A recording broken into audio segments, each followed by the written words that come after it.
Welcome to Response Able Parenting, the podcast that shows you how to parent in alignment to your emotions, needs, and goals versus your programming, bad advice, and let's face it, outdated strategies that just don't work. You'll get in the trenches support on nervous system and emotional regulation, critical mindset shifts, stronger communication strategies, and more. In this podcast, you'll gain transformational tools that take you from reacting to every frustration to responding with clarity, regulation, and finally setting the example you desire for your kids. I'm Becky Jennings, your new parenting coach, and this is the Response Able Parenting podcast. Let's get into it. Hey, everyone. Welcome back to another episode. Okay, we're going to talk about the fun reactive patterns that we constantly find ourselves in with our ADHD kids. So something that my husband and I have been working on with our kids, and I know this is not everybody's experience, but we are desperate to be able to sleep one extra hour during the weekend. We both have really long hours that we put in every single week. And so just to be able to sleep in, maybe not even sleep in, but allow our body to naturally wake up on its own because our kids are older and they don't demand of us instantaneously in the morning. We've floated the idea of 8 a.m. For the past, let's say 6 months. It's been slight-ish working. But here's the challenge. We live in a house that was built in the 1950s. There's no insulation. It is virtually impossible not to hear every single person in the house. So respecting that is something that takes actual intention in terms of choice.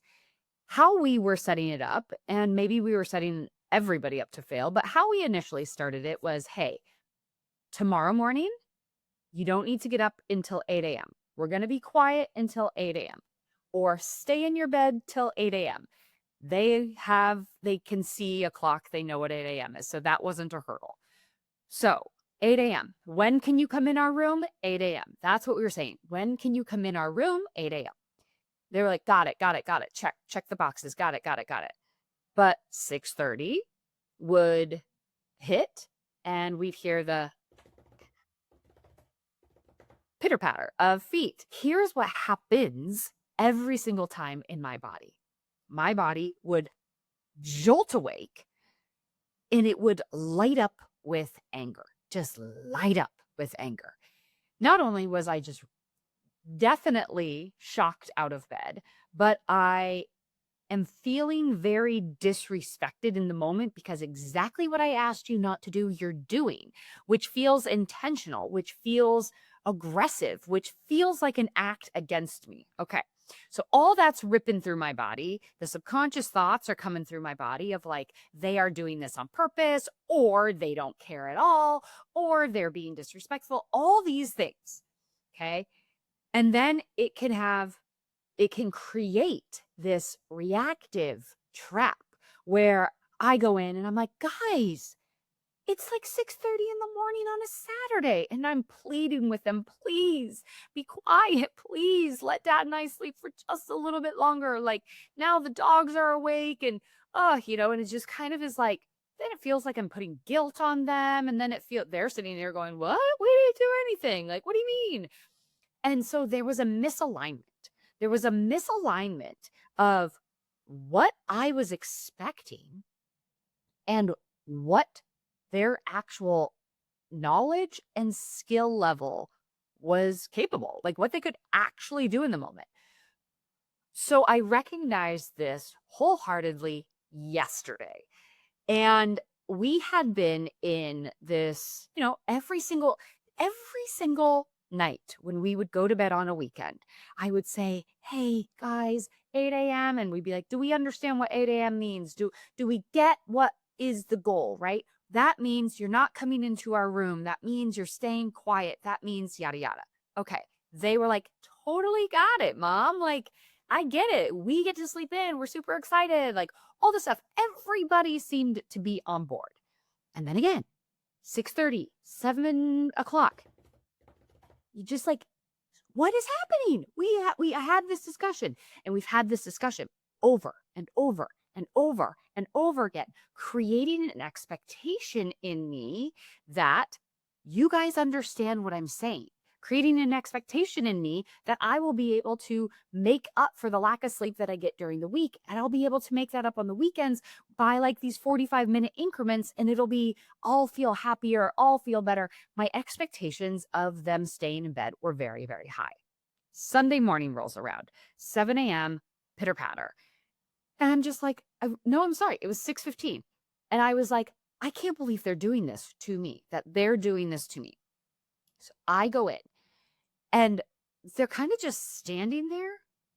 And so it was in my head, I go, well, what is causing this noise? And I said, what were you guys just doing? And my oldest said, I just climbed down the bunk bed ladder to go get a book so I could go back into bed. And I had to realize in that moment that my expectation of what it would look like in the room when they were staying quiet and what their reality was, their actual lived experience was dramatically different. So if you're looking on, if you're watching this video, my expectations are far, like my hand is way above my head and my other hand is, below my chest, right? That expectation gap is massive. And that gap is creating all the resentment, all the conflict, all the frustration. And it puts us in this reactive trap that immediately sparks aggression and anger and yelling and threatening and all this stuff. So I sat there in a brief second because I've been utilizing this tool. I said, oh, in my head, not to them, I'm in the expectation gap. My expectations of how they're going to act, how they're going to perform, how they're going to be, what they're going to do is different from their skill set and their lived experience, their reality. Let me walk that through. So my expectation was silence and allowing my body to wake up naturally for the first time in the week so that I could feel well rested. And they would be staying in bed, maybe talking to each other, maybe reading a book, doing a project, whatever. The actual reality for them was in order to read, in order to get art going, in order to do that, they had to leave the bed. Maybe they had to use the restroom or they had to do something like that. And the reality is our house is so old that even just bumping up against the wall, even walking down the ladder, even walking across their room to the bookshelf sounds so loud in our room. It sounds like they're deliberately trying to be loud. It sounds like they're having a basketball game when in fact they're just walking across the floor. And so when I realized when my son said, no, I was just walking across the room to get a book, I was like, that makes that much noise in the room. So then in that moment, I was able to close that gap, managing my emotions by saying, oh, this wasn't them deliberately doing something. I took a deep breath. I kind of shook it off and I said, okay, let me walk you through what makes noises. And so I kind of tapped the wall. I was like, that sounds like you're punching the wall. And they were like, what? And then I was like, these kind of steps, and I mimicked the steps. Those sound like elephants. They were like, I had no idea. So from there, we were able to actually create a plan. And we were actually able to have something set in their bed ready to go so that in the morning, they didn't have to get out of bed. They could go to the bathroom and come back, which I'm never going to tell them they are not allowed to do. But at least they weren't then going to be milling around the room, picking up toys, doing all that stuff. So we created a plan in order to solve that problem. Now, the expectation gap is really what fuels a lot of our reactivity because it's really deeply rooted in these subconscious narratives and these beliefs about why our child is doing something.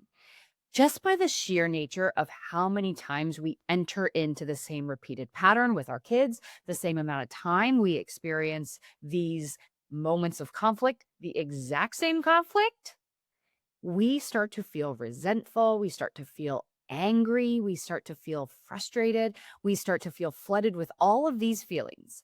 And that really fuels the volatility and how we are showing up, the words we're using, the tone we're having, the threats we dole out, the punishments, all of that. So something that I'm going to share with you today, it's something new that I created. It's a workbook along with a video that breaks it all down and goes deep into detail about how the expectation gap fuels this reactive trap and how can we get out of it effectively in the heat of the moment so that we don't lose our cool yet again. The program is called Before You Lose It. And it is the work that we do, the intentional work that we do behind the scenes. The program in and of itself is 39 minutes. So in 39 minutes, you will go through and you will understand exactly your reactive trap. You'll take a quiz and you'll understand what your gap level is. If it's low and we just kind of need to work on some situational things, if it's moderate or if it's high. Inside the program, I will give you the exact steps to take for yourself to understand, oh man, I'm in the gap again. And then the exact steps that you need to take based off your reaction level, what you need to do in the heat of the moment to get out of it unscathed so that you're not filling and fueling this pattern again and again, which is going to solidify it as this is how I react. It's very, very important. And understanding, this has been just such a gift for me as a parent as well. Because with an ADHD kid, it's just like 1 minute to the next, to the next, to the next, and the next. And it can be so impossible not to feel like they're doing it to you or they're doing it against you. So that was an important one to realize that I was in the expectation gap. That really helped because it immediately stopped a very traditional reaction of being like, come on, guys, like the begging, the frustration, all of that. That's really negative and it sets the morning off in a terrible way. Understanding and recognizing I'm in the gap. How can I get out of this? I ran the play, got out of the reactive trap, and then was able to actually solve the problem with logic and facts versus what I was interpreting. That's huge. When we can see real, true data versus being stuck in the emotion of it all, that allows us so many possibilities. So that's one win right off the bat, is just being able to lower the temperature, remove the negative narratives that are fueling the reactive trap and just making it get tighter and tighter and tighter. And just, we all know what we're talking about here. A couple days ago, my son was in a request tornado. A request tornado is my term for when something isn't going the way that they want. And so in order to satiate that need, in order to get that dopamine hit, they're constantly asking for the next thing and the next thing and the next thing.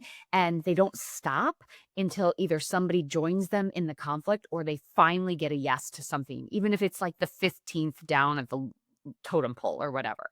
So he was in this request tornado and I walked outside. I said, I have to go take the dogs out.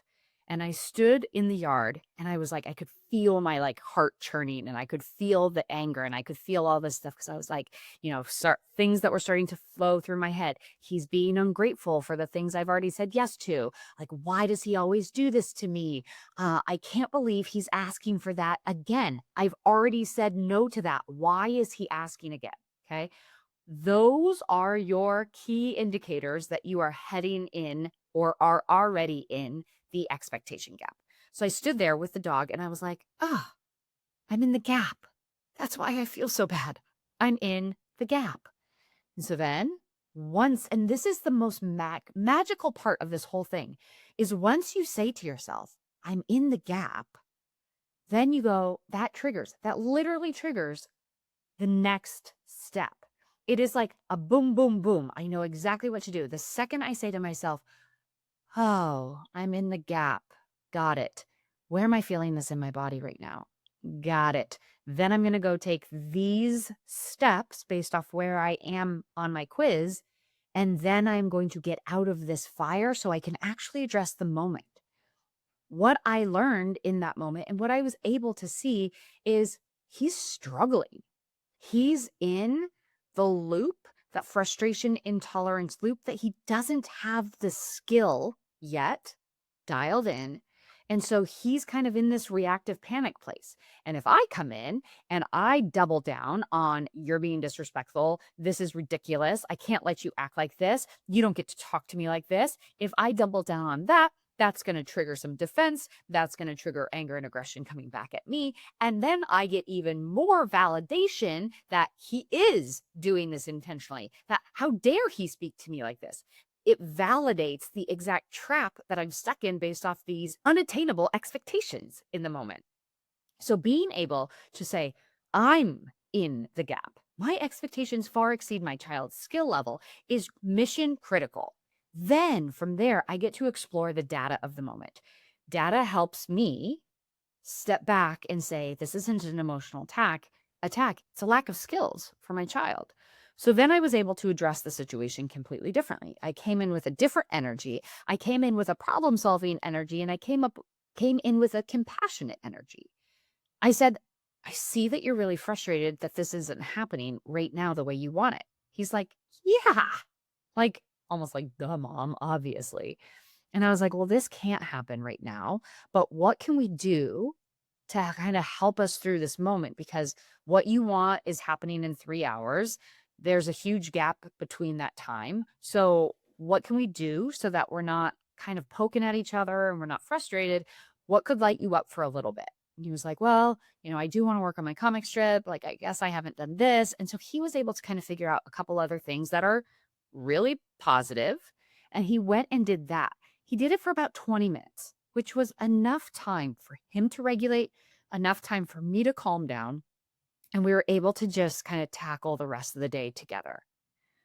Understanding your expectation gap is monumental. It's a fundamental first step, because if we don't understand what our expectations are of our kids from moment to moment to moment, our ADHD kids are never going to meet those expectations. And so we're going to constantly think that they're either doing stuff to us. We're going to think that they're failing. Future fears are going to fuel our reactivity even more.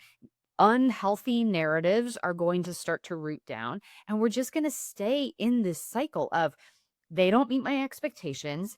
I respond negatively. I get stuck in this reactive trap. I can't get out. And their response to my reaction is not only fueling that reaction even more, but it's providing evidence and proof to the fact that I was right. They can't do it. They're doing this intentionally. They're being da da da da da. And so it's this really ugly cycle that we get in, especially with these ADHD kids, because it's not few and far between. It's almost all the time. It's almost all the time. So it can be from breakfast all the way till dinner that they aren't meeting our expectations, and we are just getting angrier and angrier. So by the time we hit bedtime, it is like the most volatile, explosive, ripe opportunity for disconnection, for yelling, for lecturing, for threatening, for just, it's awful. It's truly awful. And I have a child who immediately is defensive, reactive, and aggressive when things don't go his way, or when he doesn't feel like things are justly happening. And so that anger and aggression coming at me, if I'm in that trap, that fuels the anger inside of me. So I help you with this expectation gap, closing that gap, getting out of the reactive trap, helping you understand how to get out of that. We are setting ourselves up with a system so that we actually can lean on a tool versus try to gut through the moment, try to just force our way through. Because what so many of us do is we override the signals that our body is sending us for the sake of getting it done, for the sake of proving a point, for the sake of getting through the moment. And we're actually just rooting ourselves further into this reactive trap. So once we start to understand our pattern, right? Once we are to start to understand our expectations, and then once with data and looking at the situation more clearly, we actually see, oh, there's no shot my child can meet this expectation because I've never taught him the skill. She doesn't know that skill. He doesn't know that skill. So when we can actually zoom out, spend 39 intentional minutes understanding and uncovering our pattern so that we can actually move out of the trap and move into problem solving from a compassionate lens where we understand our child isn't there yet. And no amount of threatening, punishing, screaming at them is going to get them there. But if I show up to the scene differently, then we can get there. the before you lose it program is how you really start to identify step one. That's really step one, is starting to understand, I do this every single time this happens. That's mission critical to understand step one. Because once we understand our patterns, once we understand our expectations, then we can actually create a system. Then we can dive into, how do I actually teach the skill? How do I actually close the gap for my child so that I can actually support my child into the skill that is needs to be learned, quite frankly, but they're not going to learn it by getting yelled at all the time, getting punished all the time. For instance, I was talking to my son yesterday, and he had done something to his little brother. I don't even remember what, because like they happen, bing bang boom. And so I said to them, I said, Hunter, when you get feedback from somebody, when they say stop, or they say, I don't like that, or no, not right now, what do you hear? And he's like, I don't know, I just hear stop. And I said, okay, but then what is that telling you? And he's like, nothing. And I'm like, oh. See, my expectation is that when somebody gives you the answer no. So for instance, I think during that period, like, he had asked me to watch TV twice, and then he had gone and asked my husband if he could watch TV twice. He really wants this app that he saw at baseball. A dad was like scanning the cards so he could see the value of the cards. He really wants us to download that, but I don't want to download it because then he's going to be on my phone, and I don't want him on my phone. So the answer has been no, but he's asked multiple times, like, can I do it? Can I do it? Can I do it? Can I do it? He's asked my husband, can I do it? And I said, when you hear no, like, what are you interpreting that as? And he's like, well, it's just not right now. And I'm like, but it's a no. And he's like, yeah, but like, it might be a yes in a little bit. And I'm like, oh, he doesn't have the skill of hearing the word no and just learning how to drop it. That's an actual skill. And we all have learned it through coping strategies and just time, right? Because we're all old enough to understand what no means at this point. But he doesn't have that skill yet. And so I said, no, when somebody tells you no, or when they say stop, or when they say knock it off, that is an indication that something that you're doing isn't working, and it's not going to get you what you want. And he sat there for a second and he was like, huh. Which, again, you would think, based off reps, based off how many times they've heard the word no, and based off how frequently we get into these situations, that he would understand that no never actually turns into a yes when you push. It actually ends up being like no for a really long time, or additional privileges get removed because now you're moving into the anger pattern, right? And so I said, when you hear no, that's a clue for you to tune in and say, what am I doing that is causing people to get upset? And then we learn how to stop doing that. So that's the next piece of the puzzle that we're working on. We're actually coming up with a play that we can do. We're actually coming up with a system that he can rely on. When he hears no, what is his next action step? Because instinct isn't telling him, oh, I'm frustrated because I heard the word no. I guess I should, deal with my frustration. Maybe I can figure out how to manage my anger. That's not what he's hearing. He's hearing no. He's getting activated. It's sparking some aggression loop within him. And then he just goes harder and harder and asks again. And he gets into the request tornado, and he can't stop, and he won't stop until it ends in somebody in conflict with him, or it ends in a bigger consequence because he's pushed through so many values, family values. And so being able to understand our expectations, even though we've been in the situation 3 million times this week, they still don't have the skill. So we need to identify what the actual skill is that they're lacking, and then go teach the skill. If you're a parent to an ADHD child, you know what your day looks like. You're correcting from the moment they wake up. Get dressed, eat your breakfast, stop hitting your brother. Oh my goodness, put your shoes on. I literally just said, put your shoes on. And you're patient, you really, really are. Until you hit that tipping point where you've said the same thing 40 times and something snaps. You yell, they react, you see their face, and the guilt is immediate. You are not a bad parent. You are simply a parent who needs a better system. And I'm hosting a free live masterclass called Stop Yelling. I'm going to show you exactly why the cycle keeps repeating and how to actually break it, not with more strategies, but with a system that works for the way that your child is wired. It's free, it's live, spots are limited, so go into the show notes right now and save your seat. I'll see you there. And that's what I do inside of my program. So if you've joined the masterclass or if you are interested in joining the group program just from this, that is what we do. Every single week, we go situation by situation and we map it out so that we can actually develop the executive functioning skill that is lacking so that we can start to close the gap on their end. And we can actually, through our work that we're doing independently with our nervous system regulation and all of that, which is mission critical for us, we start to close the gap substantially and fast. So we're not just sitting here from moment to moment trying to get through these moments with willpower. So this is a two-parter. 1, go grab before you lose it. 100% go grab before you lose it. 39 minutes, you will identify a pattern, you will understand your reactive trap, and you will understand exactly how to get out of it so that we don't actually lose our cool again. Within 39 minutes, you'll be like, oh my gosh, that just unlocked something inside of me that I didn't even know was there. Go grab that right now. It's in the show notes. The next step is to sign up for the free masterclass. The free masterclass, I'm walking you through my entire group coaching program of how, with the ADHD blueprint, what we do every single day inside of my program, how we make meaningful, long-lasting, permanent behavior change following this model. I talk with parents around the world, and they are blown away by how quickly the blueprint makes sense to their kids and how quickly the blueprint becomes a shared language in their home.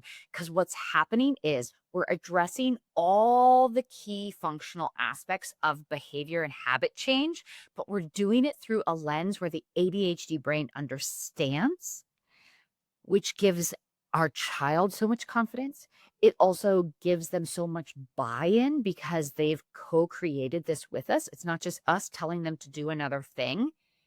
And it starts to make real meaningful impact within days, not months.